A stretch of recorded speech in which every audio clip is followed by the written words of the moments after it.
Assalamualaikum warahmatullahi wabarakatuh. Bismillahirrahmanirrahim. Alhamdulillahirabbil alamin. Wa bihi nasta'in ala umuri dunya waddin. Wassalatu wassalamu ala asyrafil mursalin sayyidina wa habibina wa syafi'ina wa maulana Muhammad wa ala alihi wa sahbihi wa sallim. Allahumma salli ala sayyidina Muhammad wa ala ali sayyidina Muhammad kama sallaita ala sayyidina Ibrahim wa ala ali sayyidina Ibrahim innaka Hamidum Majid wa sallim tasliman katsiran katsira adada khalqihi ta'ala wa ridha nafsihi wa zinata arsyihi wa midada kalimatihi kama yuhibbu rabbuna wa yarda. Alhamdulillah, pada pagi ini kita lanjutkan halaqah bersama Tafsir Al-Munir. Pagi ini surah Al-Ghasyiyah. Surah Al-Ghasyiyah. Setelah kita mengakhiri surah Al-A'la kemarin dalam 16 serial ataupun 16 seri. Sama-sama kita ikuti, kita baca, kita simak. A'udzubillahi minasyaitonir rajim. Bismillahirrahmanirrahim. Hal ataka haditsul ghasyiyah. Wujuhun yawma idzin khashi'ah. 'Amilatun nasibah. Tasla naran hamiyah. Tusqa min 'ainin aniyah. Laisa lahum ta'amun illa min dhari'.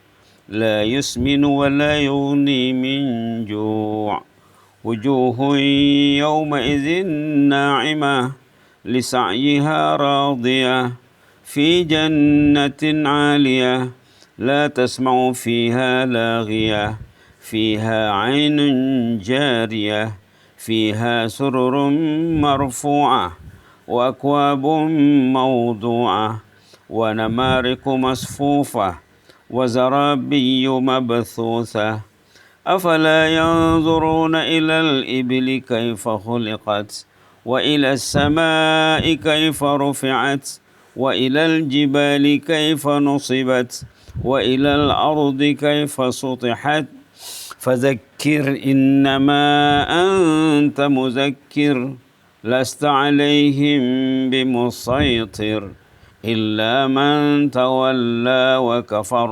فيعذبه الله العذاب الأكبر إن إلينا إيابهم ثم إن علينا حسابهم صدق الله العظيم. اللهم إنا نسألك العفو والعافية.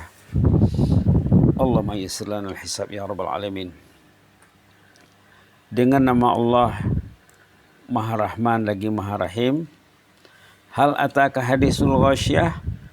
Surah Ghasyiyah ini surah yang ke-88 dalam susunan surah-surah Al-Quran.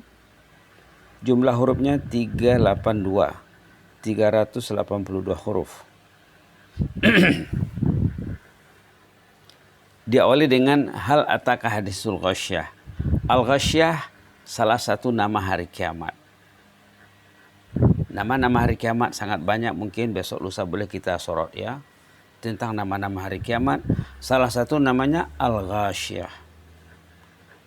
Ghasyiyah itu artinya yang meliputi, yang menyelubungi.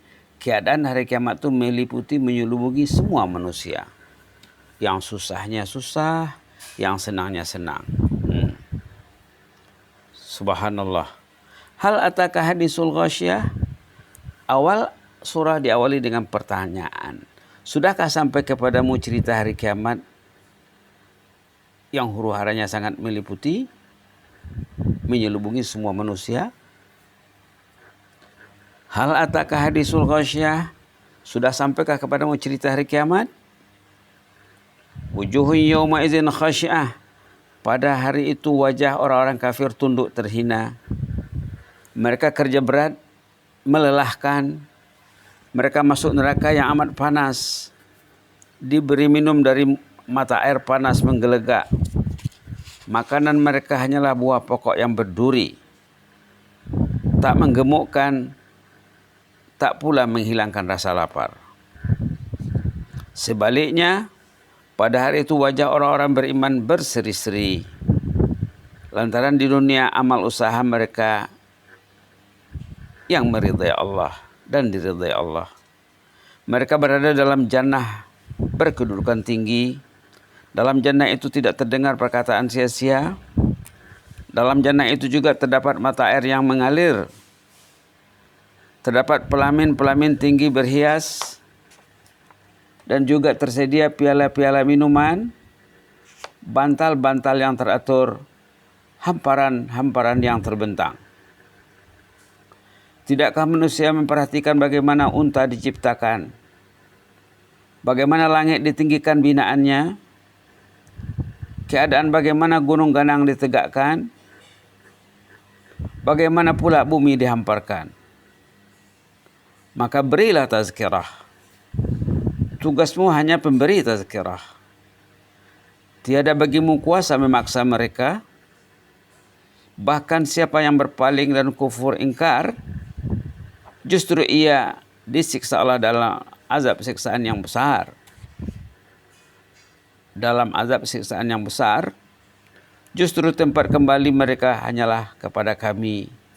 Lantas kamilah akan menghisap amal mereka. Terjemahan makna secara ringkas. Dan bagi mengawali sorotan tentang surah Al-Ghasyiyah ini, dikemukakan satu tulisan Dr. Ain Al-Qarni hafizahullah wa wafaqahu, yang dikutip dari satu sumber. Dr. Ain Al-Qarni memberi ulasan tentang awal surah Al-Ghasyiyah. Ulasan beliau sangat menarik untuk kita renungkan bersama. Apa kata Dr. Ain Al-Qarni hafizahullah? Beliau menukil apa yang ditulis oleh Ibnu Abi Hatim dalam kitab tafsirnya, bahwa Rasulullah SAW pernah pada malam hari keluar bagi memantau tilawah Al-Quran di rumah-rumah golongan Ansar. Di Madinah, Rasulullah SAW di malam hari berjalan memantau keadaan sahabat, memantau bacaan kaum muslimin dari golongan Ansar. Subhanallah, baginda malam hari bukan tidur ya, malam hari memantau sahabat. Pada ketika itu rumah-rumah mereka adalah tempat kegiatan tilawatul Quran. Rumah-rumah mereka rumah tilawah, rumah tadabbur, rumah mengaji. Pada malam hari mereka bergiat mentadabburi ayat kitabullah Al-Maula subhanahu wa ta'ala. Seperti yang diperintah dalam surah lain ya, kita diperintah mentadabbur. Maka kaum muslimin dari golongan Ansar pun merespon himbauan ini. Ada ayat pendek dalam surah Muhammad yang patut kita ingat agar kita tidak tidur ya, agar kita tidak lena. Apa katanya di sana? Afala yatadabbaruna al-Qur'an. Mengapa mereka tidak mentadabburi Al-Qur'an? Ayat 24 surah Muhammad. Ayat 24 surah Muhammad halaman 509. Afala yatadabbaruna al-Qur'an am ala qulubin aqfaluha. Kenapakah mereka tidak bertadabbur Al-Quran? Adakah hati mereka tertutup, terkunci? Artinya, ayolah hidup bersama Al-Quran, tadaburilah Al-Quran agar hati kita itu terbuka. Subhanallah. Mereka tidak dirintangi perkara ini dan itu. Muslimin Ansar mereka fokus mempelajari Al-Quran. Bukan membuang masa dalam perkara sia-sia. Ini ulasan Dr. Ain Al-Qarni. Bukan pula direntangi lagu-laguan dan berbagai perkara murahan tiada nilai. Seperti kebanyakan rumah umat Islam sekarang, bila malam hari terintang dengan benda-benda yang murahan, yang nilainya rendah ataupun tak ada nilai. Malah mereka tekun bertadabbur. Kaum muslimin Ansar mereka mentadabburi Al-Quran. Malam hari bagaikan ahli ibadat, bagaikan rahib katanya. insan yang gagah perkasa di siang hari. Siang hari mereka manusia yang gagah perkasa, malam hari mereka beribadat. Mereka pada siang hari menjadi pasukan perang yang menegakkan panji la ilaha illallah pada panas terik. Siang hari berjihad, malam hari beramal. Subhanallah. Baginda lantas terdengar waktu baginda memantau keadaan kediaman masyarakat Ansar di Madinah. Lalu baginda lantas terdengar tilawah Al-Quran, muslimah warga emas sedang membaca awal surah Al-Ghasyiyah. Baginda lalu di depan rumah kediaman seorang muslimah warga emas yang sedang membaca surah Al-Ghasyiyah ayat pertama, hal ataka hadisul ghasyiyah, hal ataka hadisul ghasyiyah. Baginda terpegun di hadapan pintu rumah si muslimah. Baginda merapatkan kepala ke pintu rumah bagi mendengar tilawah beliau. Baginda coba merapatkan kepalanya. Subhanallah. Macam mana keadaan rumah muslimah zaman dulu ya. Macam mana keadaan rumah umat Islam zaman dulu. Boleh terdengar bacaan keluar. Subhanallah. Hebatnya ya. Si warga membaca berulang kali dengan genangan air mata. Dibacanya lah hal ataka hadisul ghasyiyah. Nangis dia.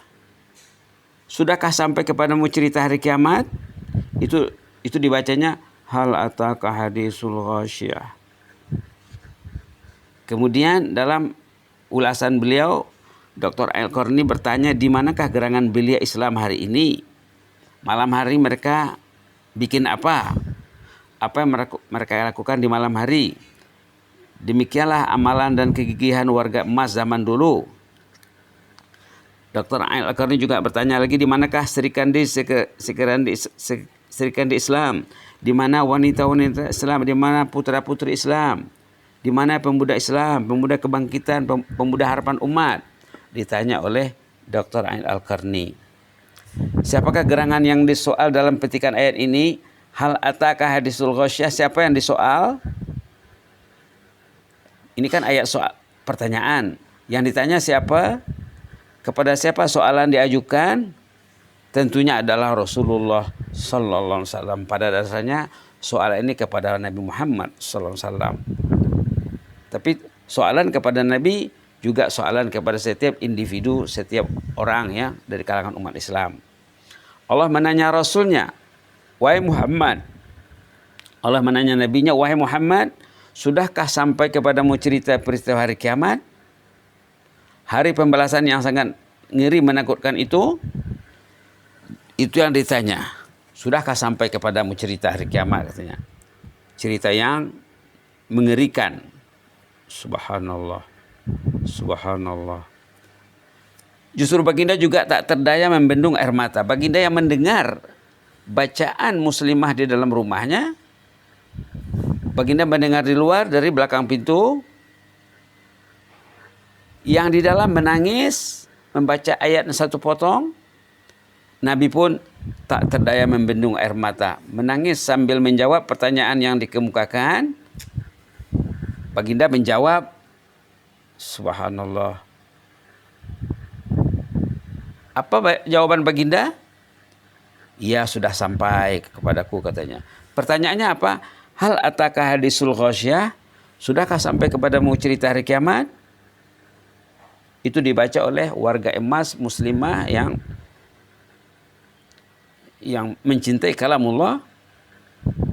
Dibacanya berulang kali dengan menangis menginsafi message kalamullah, menginsafi risalah kalamullah. Baginda di luar menjawab soalan sambil menangis. Apa kata baginda? Naam atani, ia sudah sampai kepadaku berita itu. Demikianlah kesan dan perinteraksian baginda dengan kitabullah. Inilah satu-satunya warisan baginda bagi umat di samping sunnah atau hadis baginda sunnah al-mutahharah. Jadi patutnya ya kisah pendek ini yang ditulis tidak sampai satu halaman dimuat oleh Dr. Al-Qarni dalam karya-karya beliau, termasuk dalam buku Jagalah Allah Menjagamu.